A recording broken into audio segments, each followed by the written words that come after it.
Hello, I just wanted to show you guys a little terrarium I put together that was very helpful to help recover some of the tiny little orchids that I had that weren't doing so well.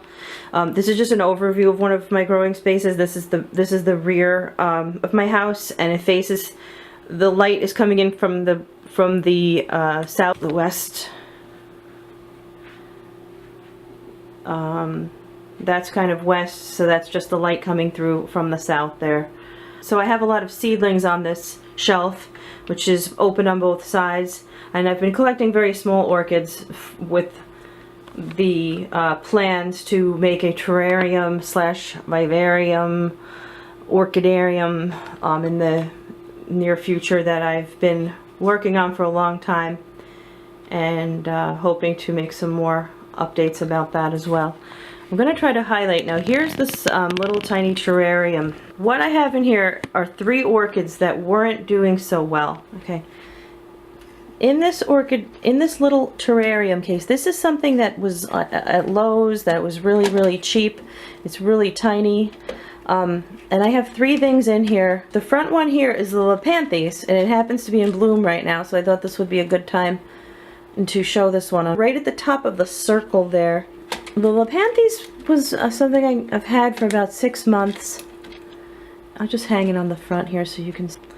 These are the old stalks of old leaves that have fallen off in the back here. Okay, and then you can see the stalks of a couple of the older leaves as I move it to the upper. It's actually putting out leaf spikes right here. It's got these little leaf spikes that are it's very hard to focus on something with so many little planes on it.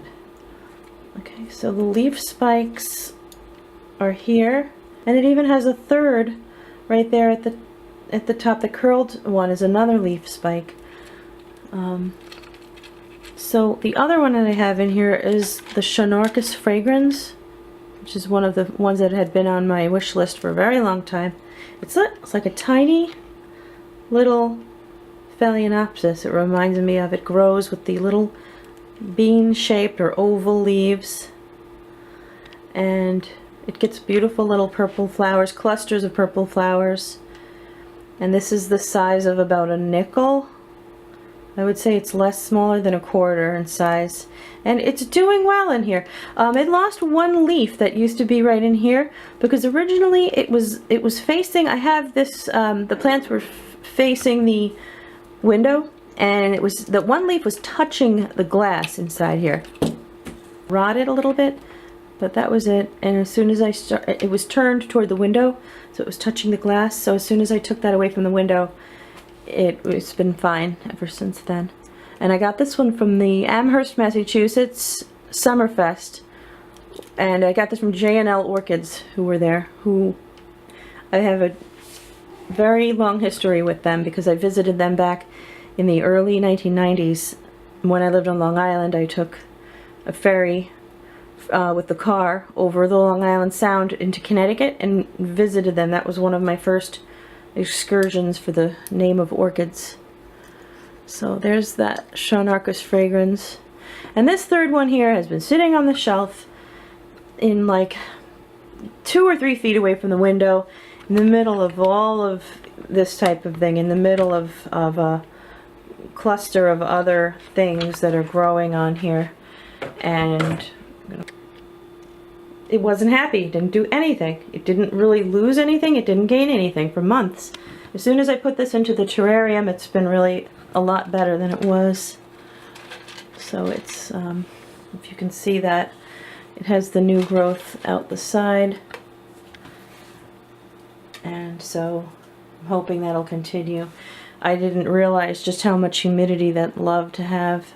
What I have in this terrarium are the Leka pellets. I kept hearing that the Leka pellets wick water up, and I thought that would be a great way to provide a lot of surface area, evaporative surface area for water. If I put about a ½ inch or so of water down here, it needs to be filled again. So I have one other orchid that I've done this way. This is another terrarium like this. This is gonna fall. This is just a very cheap phalaenopsis. This is a mini phal from like Walmart or something. And this is sort of the experimental phase. This was packed in one of those tiny little pots for a Mother's Day, and it was packed in sphagnum moss. And it lost all of its roots. And I put it in the, and it's actually clinging. I hope that's all in.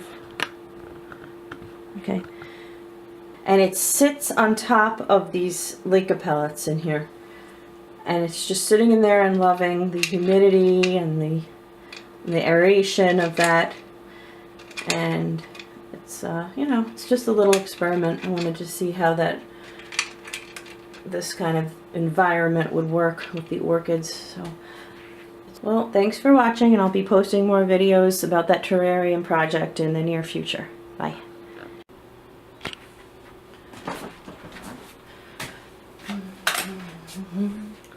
Mm-hmm.